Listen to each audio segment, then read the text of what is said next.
तो मृतक के बैंक खातों को लेकर एक बड़ी खबर सामने आ रही है। पैसे निकालने के नियम बदल दिए गए हैं। आसानी से 15 लाख रुपए तक निकाले जा सकते हैं। आरबीआई ने नए नियमों का ऐलान किया है, जिसके मुताबिक ज्यादा बिना कोई कागजात जमा किए आप मृतक के परिजन अगर हैं तो उनके बैंक खाते से 15 लाख रुपए तक बिना कागजात के निकाल सकते हैं।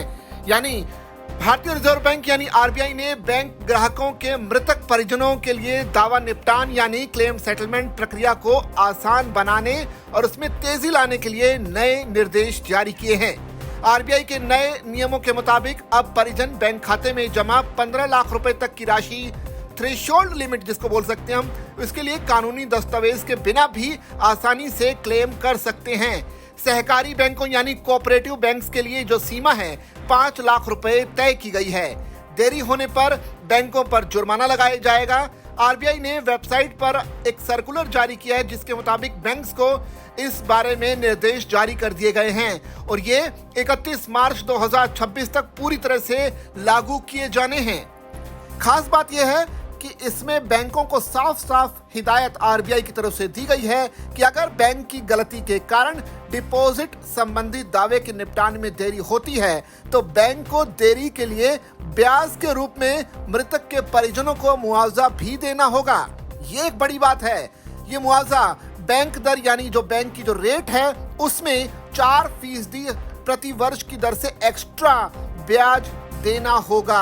यानी जो रेट चल रही है वो तो देना ही होगा, प्लस 4% एक्स्ट्रा ब्याज भी देना पड़ेगा अगर बैंक सेटलमेंट होने में ये जो बैंक की तरफ से देरी होती है उसको लेकर। वहीं जिन खातों में नॉमिनेशन या सर्वाइवरशिप क्लॉज है उनमें नॉमिनी या उत्तरजीवी को भुगतान करने के लिए बैंक उत्तराधिकारी प्रमाण पत्र यानी succession certificate, letter of administration या फिर प्रोबेट ऑफ विल जिसको वसीयत का प्रोबेट भी कहते हैं, इस तरह के कानूनी दस्तावेजों पर जोर नहीं देना होगा। केवल बैंकों को यह सुनिश्चित करना होगा कि नॉमिनी को भी स्पष्ट रूप से बता दिया जाए कि वो कानूनी वारिसों के न्यासी यानी ट्रस्टी के रूप में ये भुगतान प्राप्त कर रहे हैं। यानी जिनको पैसा मिल रहा है उन्हें पता होना चाहिए कि आप क्योंकि नॉमिनी थे इसलिए आपको ये पैसा दिया जा रहा है। ये बैंकों को साफ साफ नॉमिनी को बताना होगा। इसके अलावा डिपॉजिटर्स यानी जमाकर्ता की मौत होने की स्थिति में फिक्स डिपॉजिट या टर्म डिपॉजिट को बिना किसी जुर्माने के समय से पहले ही बंद करने की अनुमति दी जाएगी, भले ही एफडी लॉक इन पीरियड के भीतर ही क्यों ना हो। सेफ डिपॉजिट लॉकर और सेफ कस्टडी में रखी चीजों के दावों के लिए भी पूरी प्रक्रिया को स्टैंडर्ड तय किया गया है। बैंक को सभी आवश्यक दस्तावेज मिलने के 15 कैलेंडर दिनों के भीतर दावेदारों के साथ संपर्क कर लॉकर की सामग्री की इन्वेंट्री बनाने की तारीख भी तय करनी होगी। अगर बैंक 15 दिन की समय सीमा का पालन नहीं करता है तो हर दिन की देरी के लिए दावेदार को मुआवजे के तौर पर 5,000 रुपए देने होंगे।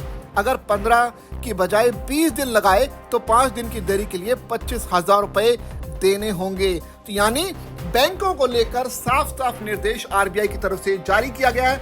अगर इस पूरी खबर को आसान भाषा में अगर हम 3 से 4 लाइनों में समझना चाहें तो ये समझा सकते हैं कि पहले जो नॉमिनी था उनको अपने किसी परिजन की मौत होने के बाद जो है वो एज अ नॉमिनी अगर बैंक में पैसा है वो निकालने के लिए बहुत सारे दस्तावेज जमा करवाने पड़ते थे, लेकिन अब ऐसा नहीं होगा।